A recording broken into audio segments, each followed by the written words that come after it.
안녕하세요. 오늘 계속 이어서 지금 간호 생산성에 대해서 얘기하고 있었고요. 그 전에 간호 생산성 전에 우리가 뭐 얘기하고 있었냐면 우리가 이 예산을 어떻게 수립할 거냐, 예산을 왜 수립하는 거냐, 예산의 수립 과정은 어떻게 되냐, 이런 것들에 대해서 얘기하고 있었어요. 그리고 예산을 수립하는 방법에 대해서 여러 가지 얘기했었고, 뭐 품목벌이다, 성과지향이다, 감축지향으로 해서 연기중계산법이다, 점진적 증증법이다라고 해서 예산의 방법을 여러 가지 배웠었고요. 그 중에서 가장 중요한 것은 연기준 계산법, 연기준 예산 방법 또는 점진적 예산 방법이라고 했던 것들 되게 중요하니까 꼭 기억하자라고 얘기했었거든요. 그럼 연기준이라고 뭐였었어요? 연기준이라고 하는 것은 모든 예산을 제로 베이스에서 시작하겠다라고 얘기했던 게 연기준 예산제도여다, 예산 방법이다라고 얘기했었죠.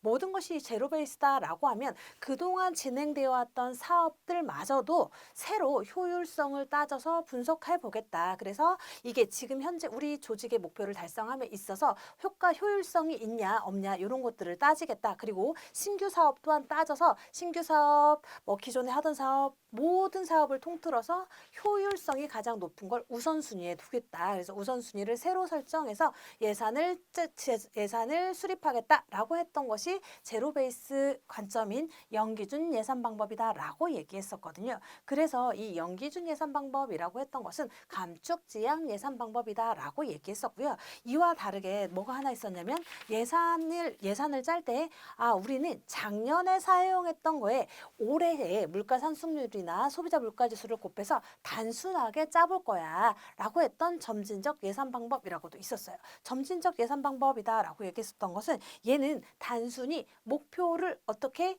달성하겠다 요거만 중점을 둔다 했었거든요. 그래서 점진적 예산 방법이다라고 하는 것은 증가 예산이다라고도 얘기하고 얘는 목표 지향 예산 제도다라고 얘기했던 게 점진적이다라고 얘기했었어요. 두 가지는 꼭 중요하니까 장단에 대해서 그리고 정의에 대해서 기억해 주자라고 얘기했었어요. 저번 시간 그 내용에 대해서 굉장히 중요하다라고 얘기 드렸었고 그다음에 또 중요하다고 얘기했던 거 간호 생산성에 대해서 효율성이냐 효과성이냐 효과성과 효율성의 차이와 비교는 뭐냐 이런 것들에 대해서 말씀을 드렸었고요. 그리고 이어서 계속 간호 생산성의 분석 기술 보는데 어디냐면 72페이지죠. 72페이지 5번에 간호 생산성의 분석 기술 나오는데요. 간호 생산성을 어떻게 분석할 거냐. 어떻게 이 간호 생산성이라고 하는 것, 생산성이라고 하는 것은 결국 효율성이 높다, 능률성이 높다, 경제성이 있다 라고 얘기하는 걸 간호 생산성이라고 하는데 이 생산성이라는 개념은 단순히 효율성만 따질 수 없고 효과성과 효율성이 같이 상호 보완적인 관계를 가지고 있다 라고 얘기할 수가 있었던 게 간호 생산성이었죠. 그래서 간호 생산성을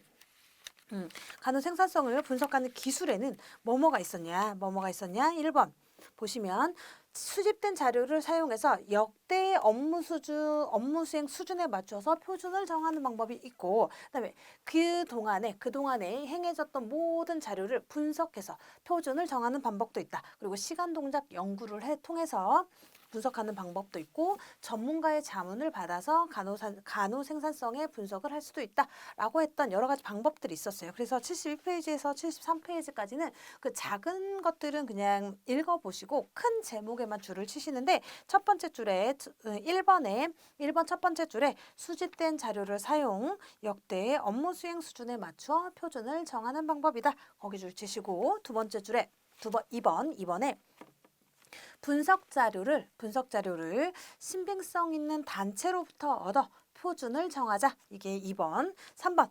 시간 동작 연구를 수행하는 방법. 4번. 전문가에게 자문을 구하는 방법. 그리고 뒤로 넘겨보시면 5번 있어요. 5번은 직원 스스로 자신의 업무 수행 시간을 기록하는 방법 이렇게 5가지 방법으로 간호 생산성을 분석해 보겠다라고 하는 것들이에요. 많이 중요하진 않으니까 한 번씩 읽어보시고요. 그 다음에 저희 이 예산 파트에서 또 중요한 게 나와요. 간호수가라고 하는 게 나오는데요. 간호수가라고 하는 건 뭐냐? 간호수가라고 하는 것은 결국 뭐냐면 우리는 생산자, 간호사라고 하는 입장은 생산자, 소비자는 누구예요? 환자죠. 생산자가 환자에게 제공한 간호 서비스의 대가로 지불을 청구할 수 있는 금액을 간호수가다라고 얘기해요. 그럼 우리 마찬가지죠. 우리가 뭔가 야채를 하나 사 먹으려고 할 때 야채를 생산하는 사람, 농사 짓는 사람, 그들이 생산자이죠. 그리고 그 야채를 사 먹는 사람, 우리가 소비자예요. 그럼 우리 소비자는 생산자에게 뭘 주죠? 돈을 주잖아요. 왜? 야채값 주는 거잖아요. 잘 키워줘서 잘 먹겠습니다 라는 의미로 내가 그걸 살게요. 돈을 내고 살게요. 나는 그걸 키울 능력이 안 돼요.